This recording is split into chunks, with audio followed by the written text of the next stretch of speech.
All right, so continuing with this, we just put media into the timeline, and we also kind of learned how to navigate the timeline navigator here and to focus things in if we want to do that. Um, Now, in the project that our final project that we're working on, we would be applying transitions to that. But I have a recommendation about transitions, and I'm going to do a separate video about transitions. But really, in my experience, it's been better to finish the timeline of the project and then go back and put the transitions in later on, because how videos work out, depending on your editorial style and stuff like that, you're going to want to choose different transitions accordingly. That said, then we're going to continue to edit our project, and the next video in our project is listed up here.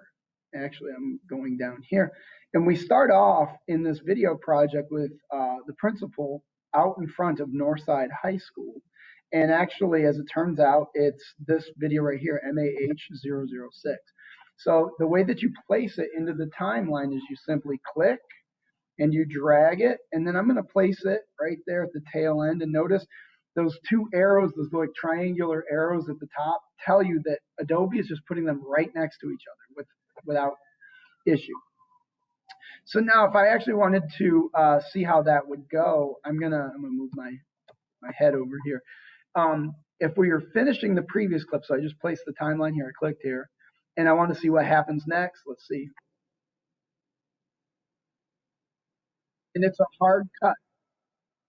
And you guys can't hear the audio from the project itself, but I can, due to how we're doing the screencastify of this.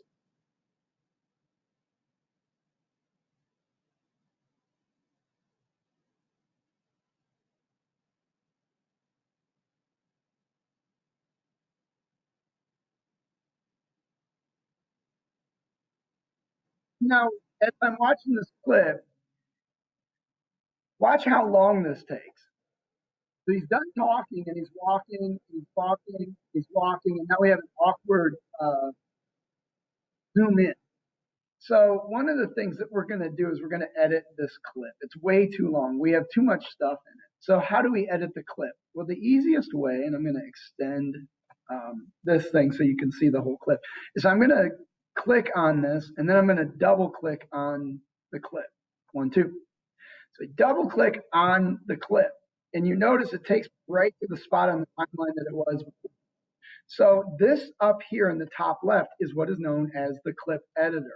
And when you're using the clip editor, this is so handy because whatever changes you apply up here end up translating themselves down and to the right into the timeline.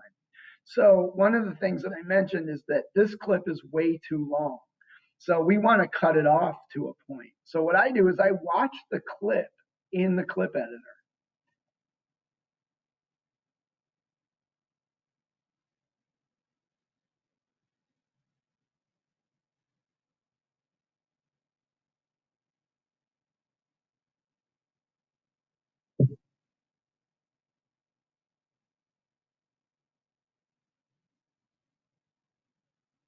And that's about as far as I care.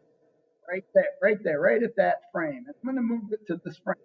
Now, how do I get rid of all this stuff after it? Well, the easiest thing to do is there are these buttons here. You can add markers, but there's a mark in and a mark out.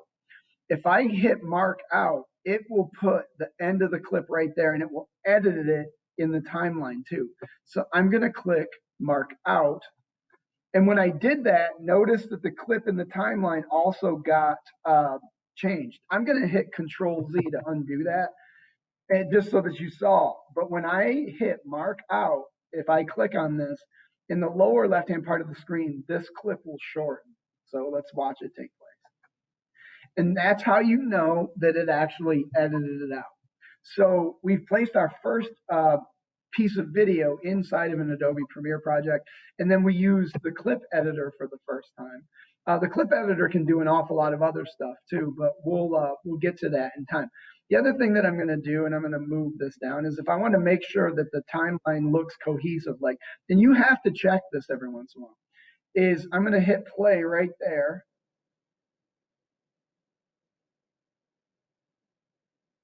And notice that the project media is the right size. So we've done our job correctly. So that is exactly how you put a clip in and use a clip editor in Adobe Premiere.